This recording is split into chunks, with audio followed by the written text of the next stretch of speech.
अस्सलाम वालेकुम। Programme embassy road में खुश आमदीद। नाज़रीन, आज हमारे इस प्रोग्राम में हमारे मेहमान हैं पाकिस्तान में जर्मनी के सफ़ीर जनाब मार्टिन कॉबलर। मार्टिन कॉबलर एक बड़े मुतहर्रिक और फ़ाल सफ़ीर हैं और वो पाकिस्तान और जर्मनी के दरमियान ताल्लुकात को बेहतर बनाने के लिए दिन रात मेहनत कर रहे हैं और वो बहुत पाकिस्तान के अंदर सफ़र भी करते हैं, मुख्तलिफ़ सूबों में जाते हैं, लोगों से मिलते हैं। और एक दिलचस्प बात यह है कि वो पेशावर में और लाहौर में और कराची में अपने बाल भी एक ऐसे हुजाम से कटवाते हैं जो कि सड़क के किनारे बैठा होता है। और अगर आप सोशल मीडिया को देखें तो इनकी कई तस्वीर आ चुकी हैं। ये बराह रास्त लोगों से ताल्लुक़ रखते हैं और पाकिस्तान की आम ज़िंदगी और आम शहरियों की ज़िंदगी के बारे में मालूमात जो है हासिल करने की कोशिश करते हैं। आज के इंटरव्यू में हम उनसे बात करेंगे पाकिस्तान और जर्मनी के ताल्लुकात के हवाले से और वो पाकिस्तान की सियासी, समाजी और माशी ज़िंदगी को कैसे देखते हैं, इस मौजू पर हमारी बातचीत होगी। Ambassador, thank you very much for joining us. Assalamu alaikum. Thank you very much for having me. Thank you so much. What is your take on Pakistan now that you have been here for a long period of time? How do you look at the Pakistani nation? Are the people hospitable, good, and they mix up with foreigners very quickly and very frankly? Now, first of all, I have been here only for a year, so this is not a really long time. Not very long time. Not very long time. I just a few days back, on the 30th of July, I celebrated my first birthday in Pakistan. Oh, so congratulations. And if I look back what I have done in this year, coming to your question, and what the surprises were, not knowing Pakistan before, this was indeed the hospitality of its people. To really not have any problem to mingle with foreigners. Wherever I go in the country, and I'm traveling a lot, I try to travel a lot and to get out of Islamabad also. I never witnessed problems. I had always witnessed a big hospitality. Now, this is my first impression on Pakistan, its people, but also the landscape of Pakistan. This is something which is incomparable, and I've rarely seen such beautiful places like the desert also. I'm a desert lover, but also the mountains. The mountains. Yep. And the Karakorum and Gilgit-Baltistan and the beautiful nature and the meadows you have there, especially in this period of time. This was a great surprise, I must say, but for me the most important impression is the kindness of the people of Pakistan. Pakistan and Germany both are friends, and they've been partners, development partners for a very long period of time. Germany has been helping out Pakistan in many fields. In 1 year of your stay in Pakistan, what is your contribution which will be remembered in the days to come between Germany and Pakistan? Well, first of all, there are things I'm happy with, and there are things I'm not so happy with. You cannot solve within a year. Now, the things I'm happy with, this is our engagement in with the youth and education. We have a very extensive technical vocational training program, and this we increased in this year I'm here. I made it a priority to work with the youth. 2/3 of your population here in Pakistan are young people below the age of 30, and they want to have jobs. And the labor market is too small for the 3 million youngsters who want to have jobs every year in Pakistan. Now, looking forward to the year 2050, you will have 400 million Pakistanis with 66%. Huge population. So between now and 2050, there will be 100 million young Pakistanis looking for work. What we are doing and what we are really promoting is the technical vocational training sector, electricians and everything. We are working together with the NAFTCC here with Mr. Chima. Chima's organization, yes. Yes. And I volunteered as a German embassy to be the so-called shepherd of these technical vocational training programs. Shepherd means I'm not shepherding any animals, but I'm shepherding the international community. Because there are different programs which are not really coordinated and so. So I was bringing regularly Mr. Chima and the donors together and the Board of Investment of Pakistan in order to discuss the strategic questions on technical vocational training. But this technical vocational training, do you think that there's enough space or enough, Pakistan has the infrastructure and the capability to impart technical education to these young people so they are equipped with technical knowledge, education, and they are able to get jobs both in Pakistan and outside Pakistan? Yes, it is a problem, of course, with the infrastructure and with the dimension of the problem. Yeah, and this cannot be solved overnight. But here I'm quite confident. What we advised the government and will advise the next government is to focus on two things in vocational training. One is quality. You see, it is useless to say we have so many alumni, electricians and drivers, if they are not really equipped. Yes, exactly. So I know one can double the output of a vocational training center, and this is done, has been done sometimes. Quality is very important. With reducing the time they are trained. If you have a 2 years training, the output is 100,000. Now I hear, well, we had 200,000. I know how. They were reducing the training to 1 year only, but then the quality is not so good. Now, we would advise to have a quality-driven vocational training system. Number two is, and that's also very important, a demand-driven system. Not that somebody sits there and says, oh, maybe the country needs electricians. No. It's always important to have the chambers of commerce involved, to ask them also. And the industry, yes, what are your needs? So they have to cooperate in the curricula. This was not always done. The curricula were done by experts in ministries. No, we want to have the industry and the chambers of commerce involved. What is their demand? What is their demand? Yes. Demand-driven and quality. Exactly. Yeah, and then this is, I think, a good concept. The current quality of vocational training or technical training, are you satisfied with this, or you will advise the concerned departments or institutions to improve the quality further? No, I'm very happy because GIZ and our development organization, they are developing the curricula, including the timing. Now, there are some tendencies to reduce the time, and then we discuss with our Pakistani friends, how to solve the problem. I'm very happy with some of the schools I have seen. Wherever I travel, I go to vocational training centers to check myself. From the north to the south. I always, on my official trips, want to see vocational training schools, and what I see is really excellent.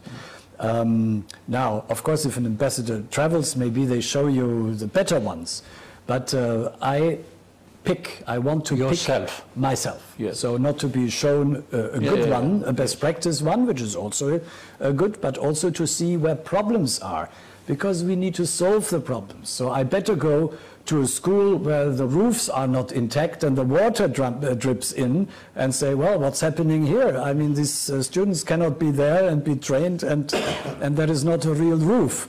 And then to develop some action with the authorities that this is solved. But one test of the quality education is that the demand for the Pakistani workers is on the rise, is increasing day by day. If the foreign markets are looking for Pakistani workers, electricians, drivers, plumbers, carpenters, masons, then that's a proof enough that the quality is good and they're required and demanded by foreign markets. No, this is true. It is first of all the domestic market. They have to be satisfied and their demand has to be met. But now, coming to the foreign investment, here may be in some cases with some sectors the quality is not good enough. I give you an example. Many of Pakistanis are living in the Gulf, yes? Yes. Dubai and Oman, I meet them everywhere. Hundreds of thousands of people. Hundreds of thousands. Now, if you go to the Gulf, if you go to Dubai, the taxi driver might be a Pakistani. Or you see... Most of them are.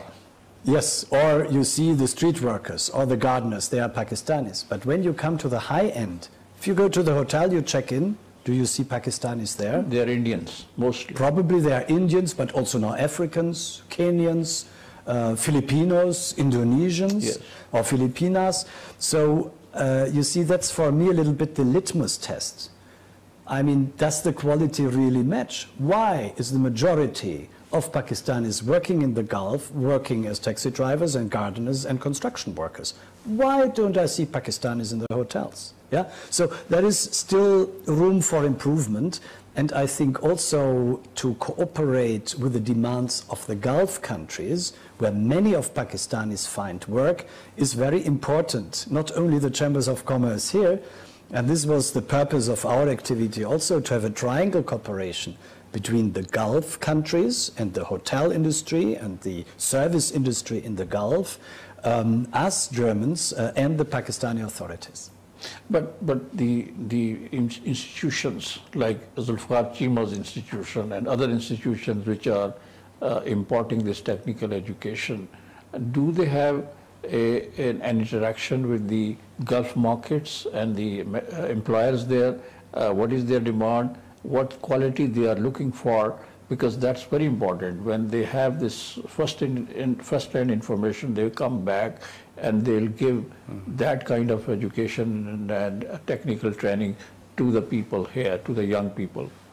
Indeed, and this was one of the results, or one of the successes, I think, in my first year, to introduce these three new ideas. Number one, coordinate with the Gulf, and NAFTCC is doing it now. Good. Number two, to take the private companies in. There is no meeting without the Board of Investment or with the Chambers of Commerce representatives in the meeting.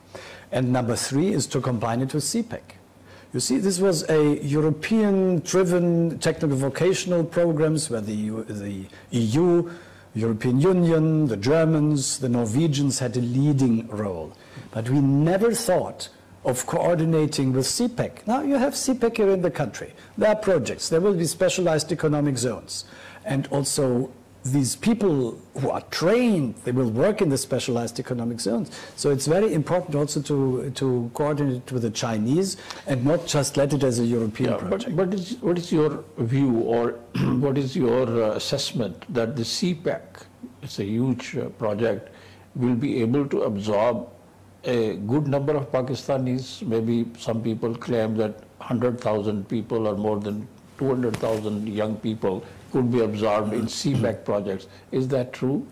Well, one cannot have this forecast right now. Now, CPEC's specialized economic zones do not yet exist.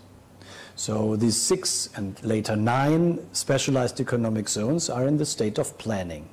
Now, whether 100,000, 200,000 or 300,000 Pakistanis find their jobs, this depends on other factors.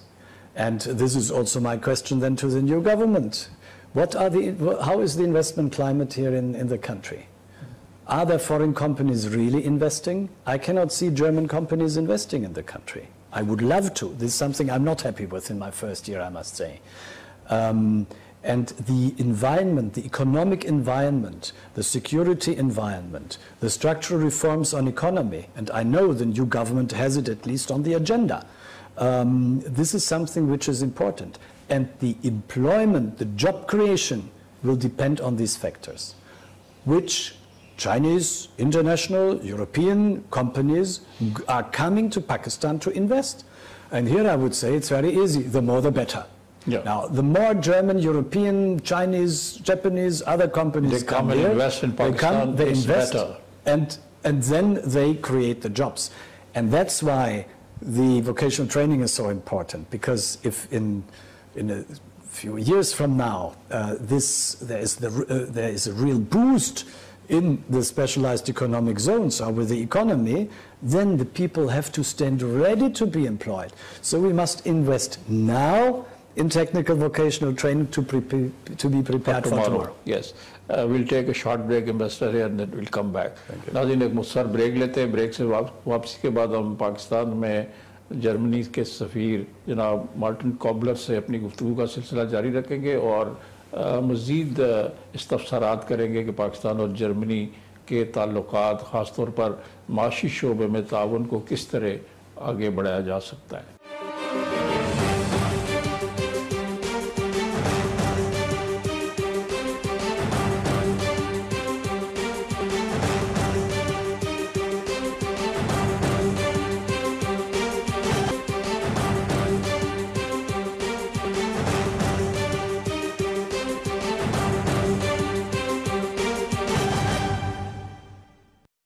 Welcome back. हमारी गुफ्तगू जारी है पाकिस्तान में Germany के सफ़ीर से। वो हमें बता रहे हैं कि जर्मनी पाकिस्तान में नौजवानों की तरबियत, ख़ास तौर पर उनकी फ़नी तरबियत के लिए न सिर्फ मशवरे दे रहा है, एडवाइस दे रहा है, बल्कि बहुत कुछ और भी सिखा रहा है पाकिस्तान के उन इदारों को जो कि नौजवानों को तरबियत दे रहे हैं। Mister, you are here in Pakistan and you have witnessed probably the first ever elections that were held in this country.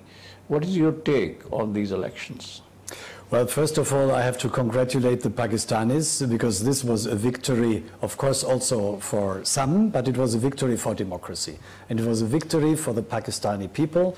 I was very impressed by the amount of women who turned up. You know, we had an electoral observation mission here from the European Union. Yes. And 7 members of my embassy participated in this group. And they have seen between 10 and 15 polling stations. And they reported back then the next day. And they have been really very much convinced about the modalities of the elections, the turnout, the security around the polling stations. And this was also the finding then of the European Electoral Observation Mission, that during the voting day, there was really confidence that this was going quite well. Now, the question is, of course, before the elections, you see, there were some promises made. Every political party does it in their party manifestos. I studied these manifestos intensely. Not only the PTI manifesto, also the PPP and the PMLN, but also from some religious parties. What are these people doing when they come to power? Now, there is a very, very high probability that PTI will form the government. Will form the next government. It's still in the making. That's why I'm a little bit still timid to comment on this. But this seems to be the case. And I followed, of course, very closely the speech of Imran Khan after the elections, where he outlined some parameters, what he wants to do. And we are. But when you have seen this manifesto, you've read the manifestos of all major political parties. What is your impression about the PTI's manifesto, which is likely to form the next government? Do you think that they have made promises which can be translated into practical steps, which will, the PTI government will be able to deliver on these promises? Well, every political party tries to implement what they promised before, because every political party wants to be re-elected. And by the way, it's the first time the PTI was re-elected, the first ever re-election of the same party in KPK. Yes. I mean, in a way, for me, it's an indication that the people of KP think that they fulfilled what they promised. So for me, I really feel a wind of change in the country. That there is a high expectation to this new government then, when it will be formed, to implement what they say. Now, what did they promise? What did they say already in the past, and which is proven also in KPK? This is the question of the questions of health and education. This is very important. Anti-corruption, institution building. Institutions are crucial for the functioning of a state. And that's why this is something we will be in contact with the government. But also the foreign policy, of course, I'm interested in. How will the relations with the neighboring countries be? Also here we find some indications. Imran Khan has desired to have better relations with all neighboring countries, specifically India, Afghanistan, Iran, China. What is important for us as foreigners, we never interfere into domestic affairs, but we have one principle. We are interested in a peaceful and in a prosperous Pakistan. We are interested in domestic stability. We are interested in regional stability. Now, if you want to have domestic and regional stability, this is very, very clear. Crucial, yes. This is crucial. This is crucial for democracy. There must be some measures taken. Now, the agenda of the PTI to invest in education is exactly what we have done in Germany after the Second World War. We did not have mineral resources. we had only the investment in the brains of the Germans after the war. Human resource. Human resources. I always say, you see, the wealth of a country is not under the earth, it's above the earth. Now, the investment in education. We have spoken about technical vocational training, but technical vocational training does not start at the age of 15. It's just one aspect. And it does not start at the age of 15. It starts at the age of 6. You see, if there's no primary education, if these young people end up in a technical vocational training school and are not educated in a primary education system, they maybe are not so good in the technical vocational training school. The environment is the other topic. I think the environment is something which also concerns us as foreigners, because environment does not stop at the borders. This is a regional, this is an international problem. To reduce the CO2 emissions, to go towards alternative energies, to increase the trees planted. Now, there was the 1 billion tree tsunami in KP. I know about the criticism about it, but I was there, by the way, and I counted the trees. Did you watch the trees being grown up there? I watched the trees planted. This is a transparent kind of homepage the Ministry of Forestry has, and I said, I want to go here, and I want to go there, and I want to go there, and I was taken there. And I know where it worked in this one day, and where it did not work. But you have to try. Now, tree planting, environment, reduction of waste, solid waste management, otherwise any country suffocates. Now, these are things which are very important, combined, of course, with structural economic reforms the government has in mind. Yeah, but when it comes to training, spending more on human resource, technical training is one aspect, but on general education, I mean, the quality of education being imparted in the schools and in the colleges, in the universities, in medical colleges, engineering colleges, some people are very critical of the quality of education in Pakistan. They want it to be improved. What is your take, I mean, your impression about the quality of education in general, in not only in the vocational and technical area, but generally speaking, the educational quality in Pakistan? Well, the primary education is certainly not good enough. When I go to primary schools, state schools here, I see, in particular in rural areas, disappointing. They are sitting on the floor and they do not have even books, they do not have pencils to write. Yeah? So this really has to be addressed. It's very important to invest also in primary education. I know it costs money. I know it costs money. So the question is always how do you finance it? But primary education is very important right from the beginning, in particular in rural areas. When it comes to private schools, of course, then it's better. Yeah? If you have 10,000 rupees every month to spend, you send your child to a but most of the Pakistanis cannot afford to send their children to these expensive schools. Exactly. Yeah. So the advantage, if you look at other societies like most of the European societies, education is free for everybody. In Germany and other places, in Denmark, also universities are free. Not in the UK, but in Germany and many countries in Europe, because we want to invest in the brains. In many countries of Europe, students even get paid for going to university. Not that they have to pay the university. Also in the German system, we pay students, if they don't have rich parents, to go to university. They repay later. Yeah? But there is a scholarship program and a subsidies program. You can apply and then you are paid to go to university. And this means that also poor people can do it. Yes. Yeah? So I think the investment in this primary sector is important. You have made a point here. I mean, to bring people, particularly children, to school to get primary education, there have been many attempts in the past by other political parties, other governments, that we want every child to be in school. And currently, I think it was a figure quoted by Imran Khan. The 22 million. Children are out of school. Yeah. So how to put them in schools and how to educate them? Resource is a constraint. Resource is the problem. So will this government, the next government, be able to generate resources enough to put these children into schools? Well, I do not know whether they are able to generate the resources, but one thing I know, if it's a political priority, it will be done, period.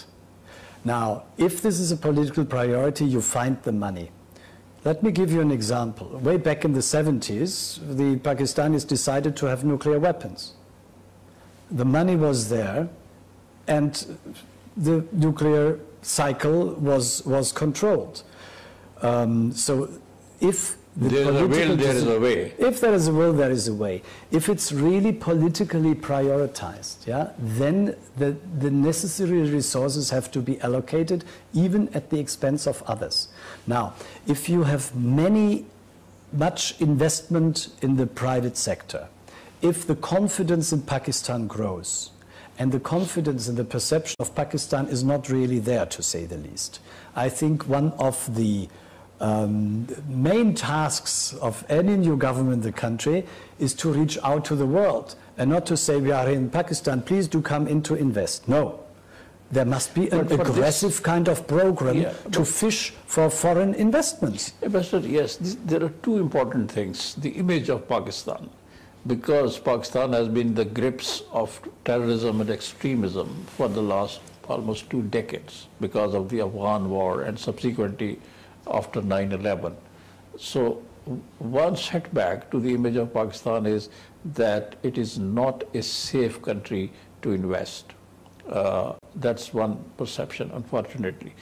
The other is the corruption and dishonesty. People who have been interacting with the Pakistani companies, governments, individuals, they get an impression that there's a lack of transparency, lack of honesty in Pakistan.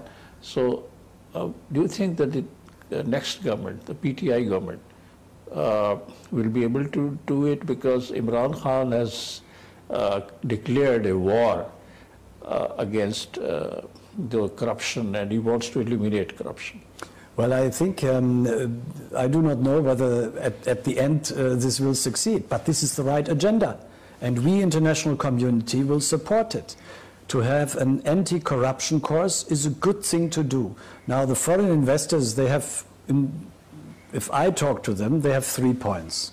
And the first point is the question of security. You mentioned it. And here I do my best to convince them that it's not, it does not correspond to the realities.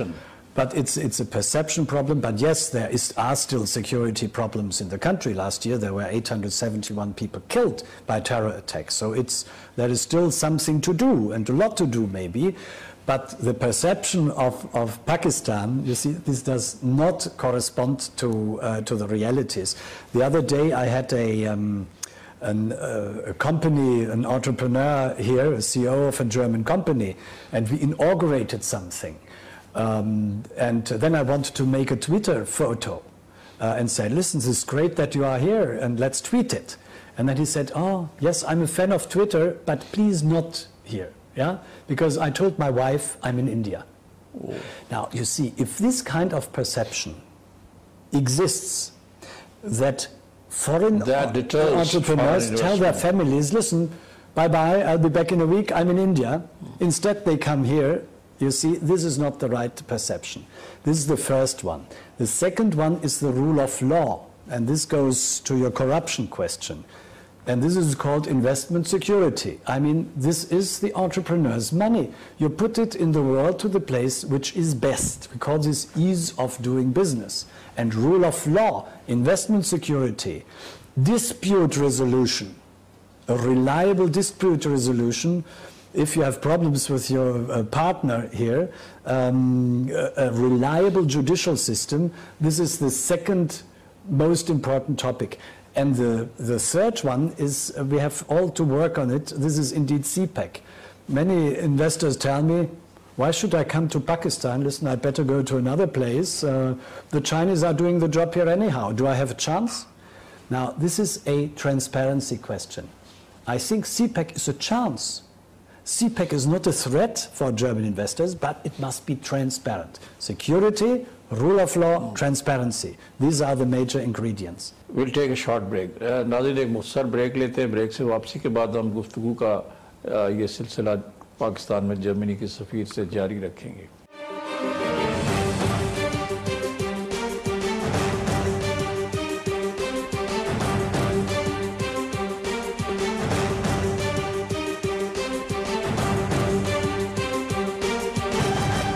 Welcome back. हमारी बातचीत जारी है पाकिस्तान में Germany के सफ़ीर जनाब Martin cobbler से, और वो हमें पाकिस्तान की दाखिली सूरत हाल के बारे में और ख़ास तौर पर जो पाकिस्तान का तस्वुर बैरून मुल्क है कि ये एक इनसिक्योर मुल्क है, यहाँ पे इन्वेस्टमेंट या सरमाकारी गैर महफूज है, उसके बारे में इज़हार ख्याल कर रहे हैं. Yes, the security situation you have mentioned, to some extent Pakistan has been able to remove and dispel the impression that Pakistan is not safe to invest. As you said that one of the German investors was here to invest. But I think the perception that is being created about Pakistan that it is insecure is by the Western media. I mean, the Western media is dubbing us as an insecure country, as a country which is in the grips of terrorism. Well, this might be one of the reasons, but the other reason is lies here in Pakistan. A perception is a two-way road. Yes, that there is the receiver, but there is also the sender. I mean, is there a campaign for Pakistani security abroad? When I go in Germany to the movies, what do I see before the film starts? In the advertisement, there is some advertisement on I don't know what, but regularly I see from tourist company of India, Incredible India, or Discover Egypt. Now, after the terror attacks in Egypt, in Hurghada, Sharm el-Sheikh, many tourists stayed away. They were killed, yeah. And many were Germans. Most of them were Germans, by the way. So this hit the country very hard. Now, what did Egypt do? Discover Egypt. In every German cinema, Discover Egypt, and now they're back to normal. You see, it's to blame the Western media. They report, you see, as all the media, you know this very well here, yeah? You also like to report on things, anything which attracts attention from the people. And the good things usually do not attract attention, yeah? But the terror attacks also, then you have it in the news. So this is one thing. It's difficult to work on this. Our media are free in the West. I talk to them. I say, listen, I mean, there's always also another Pakistan, but they are free to do it. But the Pakistanis themselves have to do this campaign. It's not up to me, German ambassador in Islamabad, only to improve the image of Pakistan. I should improve the image of Germany here. Have to do it, you see, I'm here to improve the image of Germany. Yeah? So, but the Pakistani ambassador in Berlin, he is there in Germany to talk to journalists and to reach out and to improve the image. Now, we both have to work together here. I do what I can here. I always say the image of Pakistan abroad is unfair. Yeah, this is quoted everywhere. But also Pakistanis have to do their share. Yeah, towards the economic development, the economic agenda of PTI. You said that you met the prospective finance minister Asad Umar. You think that he will be able to introduce the reforms which are necessary, institution building, institutional reforms, broadening the tax base, and eliminating the corruption from the government sector? Well, I'm very, very confident because after the conversations we had with Asad Umar, he is an expert in economy. I think it's very important to have experts working on this. And he comes from the private business. He's very open to foreign investment. But of course, we are in politics here, so it does not work overnight. The first task will be to reduce the budget deficit of the country. There are some structural things which are just strange, and they have to be abolished or corrected. Yeah. The other day I was here in the market. What did I find? Apples from New Zealand. You know, apples from New Zealand. I ask myself, why does this country, Pakistan, with many people living under the poverty line, with always complaining we do not have enough money to buy our imports, why the hell do you have apples from New Zealand here? Can they produce their own apples? Now, to spend money out of we have spoken about resources, yeah? Which could be better used for primary education, to buy apples from Pakistan. Yes, is something which I think is strange. Pakistan produces enough apples. I mean, Swat, yes. Koita. Yes, great apples, by the way. I was there. I don't know why we have imported apples from New Zealand, because they're very expensive, but yes. I think Pakistan... You see, this I mean by, it's just an example now to illustrate structural reforms. The broadening of the tax bases. You are living in a country here, we are living in a country where only 1% of the people are paying direct taxes. Most of the income is indirect taxes. And as we all know, indirect taxes are not good for the simple people. Yeah. Value-added tax, GST, general sales tax. Yeah? So to broaden the tax bases, to find ways to have the rupees dollar exchange, and this will be the discussion with the IMF also, because there will be probably IMF negotiations, and the structural reforms, they should be implemented. But coming back to the future designate Minister of Finance, I think he's a great man, and he has really the right ideas. Clear perception of what he's going to do. And he's an expert. Yeah, he's not a political appointee as such. He is, in addition to that, he is an expert who knows what he's talking about, and I'm very confident this thing will move. You mentioned CPEC. You know, there are so many reservations being expressed about CPEC. This is between Pakistan and China. It looks that some regional countries, Pakistan's neighbors, plus some European countries and other countries outside this region, they have some suspicion about this project. I mean, we are being told by our leaders and the Chinese that this is a game changer, that this project is going to change the destiny of the people of the region.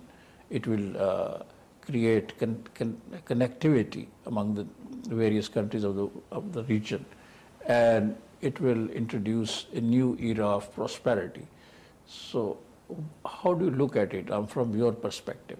Well, I think that Pakistan deserved an era of prosperity, because the economic parameters are not good. Many people are under the poverty line. You are #1 in child mortality, and only then comes the Central African Republic. Now, these are all things that I really think all the measures have to be done to increase the income of people and to bring them from poverty to at least a sustainable kind of having their living.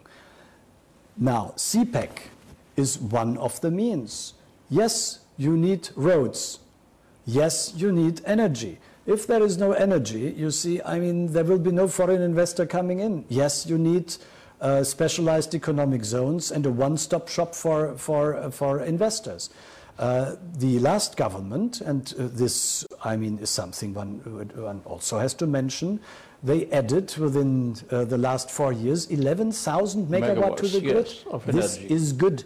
I have seen many villages, in particular in the north, without electricity, and I have seen villages where they say electricity is our life, and they have their small hydropower. You see, when the river comes down, they do their small, and they even sell their energy to other villages. Now, energy and electricity is life for most of them. That's why, coming back to CPEC, this is good.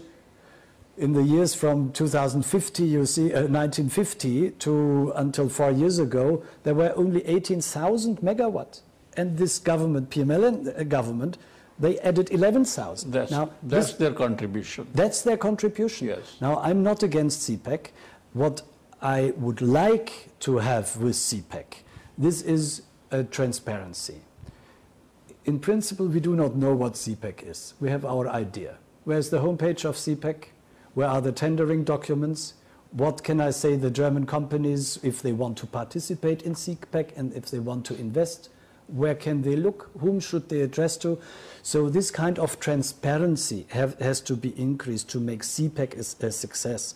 If CPEC is dealt with a small circle of people, no German company will be interested in. This fog of suspicion will remain there. Yes, that's why transparency. Yeah. Transparency, and go to the internet and publish everything and ask everybody for tenders.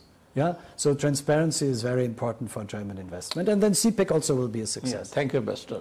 नाज़रीन, आज के इस programme में आपने पाकिस्तान में Germany के सफ़ीर जनाब Martin cobbler से उनकी गुफ्तगू सुनी है। उन्होंने पाकिस्तान और जर्मनी के ताल्लुकात के हवाले से बात की। उन्होंने कहा कि पाकिस्तान में नौजवानों को तरबियत, ख़ास तौर पर फ़नी तरबियत देने के लिए जर्मनी पाकिस्तान की मदद कर रहा है। उन्होंने पाकिस्तान में सियासी तब्दीली जो आई है, इलेक्शंस, उनके हवाले से भी बात की है और उन्होंने इस उम्मीद का इज़हार किया है कि नई हुकूमत जो पाकिस्तान तहरीक इंसाफ की हुकूमत होगी, पाकिस्तान में माशी इस्लाहात बर्पा करके करेगी और पाकिस्तान के जो बुनियादी मसाइल हैं सिक्योरिटी के मतलब, इक़्तिसादी उमूर के मतलब, उनको एड्रेस करेगी, उनका कोई ना कोई अजाला करेगी और हल निकालेगी। इसी के साथ ये प्रोग्राम ख़त्म होता है। जावेद सिद्दीक़ को इजाज़त दीजिए। खुदा हाफिज़। Ambassador, thank you very much. खुदा हाफिज़, बहुत शुक्रिया। Thank you very much. बहुत शुक्रिया। Thank you. बहुत शुक्रिया। Best of luck.